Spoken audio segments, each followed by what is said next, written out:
What you're about to see is wild. Marjorie Taylor Greene just exposed why Trump turned on her, and it involves Epstein victims, death threats against her son, and Trump's shocking response. This isn't left versus right anymore. This is about who's lying to all of us. Let's get into it. An explosive profile in the New York Times about Marjorie Taylor Greene, she kind of uncovers why she and Donald Trump had the falling out that they've had. And it's a pretty vicious one at that. She says that things really came to a head after the pressure to release the Epstein files came between herself and Donald Trump. Greene says that it was Epstein. Epstein was everything. So that's what she says in this interview with the New York Times.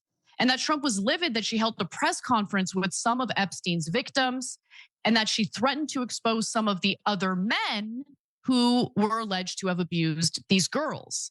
So when she urged Trump to invite some of Epstein's female victims to the Oval Office, she says he angrily informed her that they had done nothing to merit the honor. Hold on. Let me make sure you caught that. Trump meets with Netanyahu constantly, a guy who's responsible for 10,000s of civilian deaths, but Epstein's victims don't deserve a visit to the Oval Office. The women who were trafficked and abused as children don't merit the honor, and people wonder why she turned on him. But wait, it gets worse. I mean, the guy who can't stop himself from holding endless press conferences with literal war criminal Benjamin Netanyahu thinks that Epstein's victims didn't do anything to earn a visit to the Oval Office. Got it. Okay.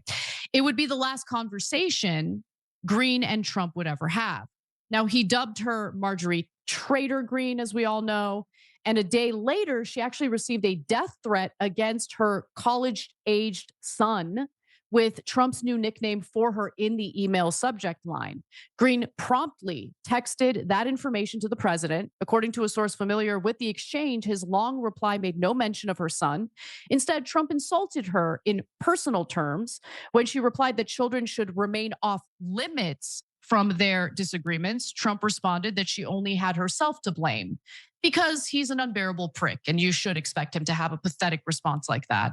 Finally, Greene was very upfront about her own shortcomings during this interview with Robert Draper in the New York Times. He asked her, was there ever a point before 2025 where you thought, you know what, Trump acts like a man of the people and he talks about the forgotten men and women of this country, but I'm not so sure. She says, I was just so naive and outside of politics, Greene said with a wince of a smile, that it was easy for me to naively believe.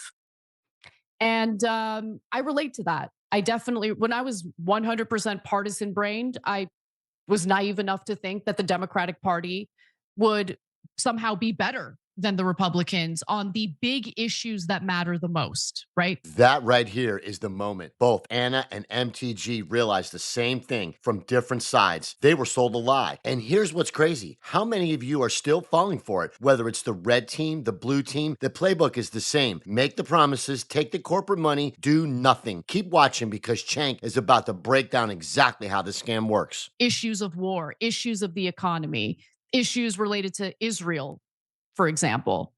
But tens of thousands of innocent people were slaughtered under Biden's watch, and there were never any brakes on that car. So I feel her when she says that. Cenk, what about you? Yeah, so there's a ton of things that we disagree with Marjorie Taylor Greene on, and now a couple of things we agree on, and I'm glad to have the agreement. But that's not the point. The point is who's being honest with you and who isn't. So I'd rather have an honest person in politics or media that I disagree with more than a dishonest actor, because that dishonest actor who's pretending to agree with me isn't going to do anything they said anyway, right? So that's not to say that, oh, I prefer Marjorie Taylor Greene to a Democrat. I prefer Marjorie Taylor Greene to the other corrupt Republicans who've been screwing us over our entire lifetimes. But what's happening with Marjorie Taylor Greene is really important, not because she's become any less right-wing. I think she's still way more right-wing than Scott Jennings or Mark Levin, et cetera, right? So I think that she's beginning to realize, oh, our own side lies to us and they don't actually represent our positions. So who represents the right-wing positions more on Epstein files? Marjorie Taylor Greene and Tom Massey, who say release them, and we've always wanted them released, or Donald Trump, who says, oh, nobody did anything wrong. His Justice Department says there were no one else that they would prosecute. They didn't want to release the files. He called it a hoax, etc. Well, that's not a question. There's no question about Marjorie Taylor Greene and Massey definitely represent the right-wing position. But the media just goes, no. Levin says move on. He just said it the other day to Mike Johnson. Oh, nobody wants to hear these Epstein files. We need to move on for Israel. I mean, I didn't mean that. He didn't say for Israel, to be fair, right? And mainstream media goes, oh, absolutely. All the right wingers, the real America First right-wing position is give Israel $100 billion. Don't ask any questions about Epstein, on and on. They just lie right to your face. So the fact that it's not just her, so many voters on the right wing realize, oh, our politicians are also dirtbags. Thank you. And so, my God, if I can get more Democratic voters to realize our politicians that take corporate PAC money on the Democratic side are also dirtbags. Anna's right. Did they do anything about Israel? Nothing. They gave Israel even more money. Biden did that. He's like, congratulations on the genocide. Here's 20 billion more for your genocide. But I can go on and on. Did they do anything about the Pentagon's bloated budget? No, the Democrats didn't do anything about it.